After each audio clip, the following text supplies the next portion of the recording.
జై శ్రీమన్నారాయణ. మనం రామాంజుల వారి చరిత్రలో జరిగిన సంఘటన చెప్పుకుంటున్నాం కదండి. ఒకసారి గోదాదేవి తల్లి ఆవిడకి మహావిష్ణు భక్తి అండ్ శ్రీరంగనాథునే భర్తగా కావాలని కోరుకుంది కదా.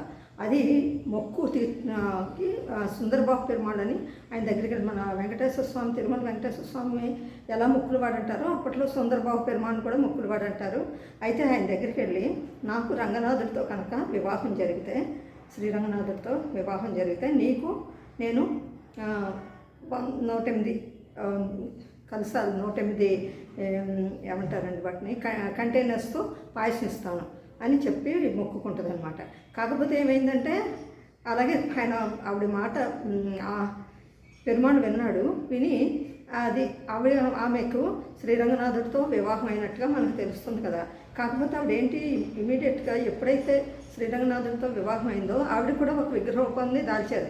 ఆయనలో ఐక్యమైపోయారు ఆవిడ.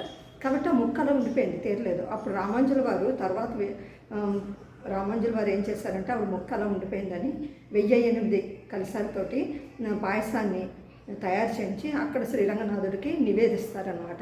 నివేదించి ఆ తర్వాత ఏం చేస్తారంటే అక్కడ ఆ మొక్కు తీర్చేశాను తల్లి అని చెప్పడానికి మళ్ళీ శ్రీవెల్లిపుత్తూరు వెళ్ళి అమ్మ నీ మొక్కు తీర్చేశాను, నీ మొక్కు అలా ఉండిపోయింది కదా, తీరలేదు కదా, కాబట్టి అది నేను ఇప్పుడు తీర్చాను అనగానే అక్కడ మన గర్భగుడిలో ఉన్న అమ్మవారు ఆండాళ్ళ తల్లి బయటకు వచ్చి కోయిలన్న అని పిలుస్తుంది అనమాట.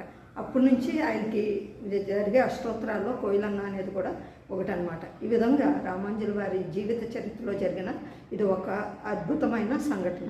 ఇంకొక విషయం ఇక్కడ ఏం తెలుసుకోవాలంటే మనం విగ్రహాల్లో భగవంతుడు ఉంటాడు, పరమాత్మ ఉంటాడు అని చూపించడానికి ఇది ఒక నిదర్శనం అనమాట. అమ్మవారు విగ్రహంలోంచే కదా బయటకు వచ్చారు, విగ్రహంగా వచ్చి ఆయనతో పలకరించారు, మాట్లాడారు. అది రామాంజుల వారి జీవితంలో జరిగిన ఒక సంఘటన. జై శ్రీమన్నారాయణ.